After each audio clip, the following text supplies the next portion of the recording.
పశ్చిమ గోదావరి జిల్లా నరసాపురంకి చెందిన ఎంపీడీఓ వెంకటరమణ మిస్సింగ్ అయిన సంగతి అందరికీ తెలిసిందే. అయితే ఆయన మిస్సింగ్ అయ్యే ముందు డిప్యూటీ సీఎం పవన్ కళ్యాణ్ గారికి ఒక లేఖ అయితే రాశారు. ఆ లేఖలో తన బాధను, తన ఆవేదనను వ్యక్తం చేశారు.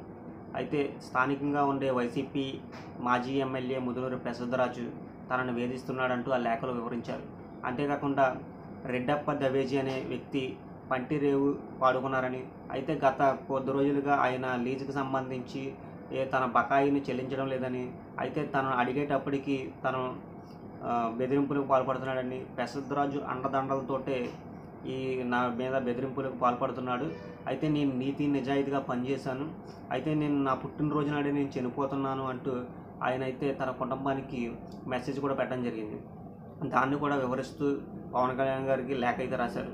అయితే అది తెలుసుకున్న పవన్ కళ్యాణ్ గారు స్పందించారు.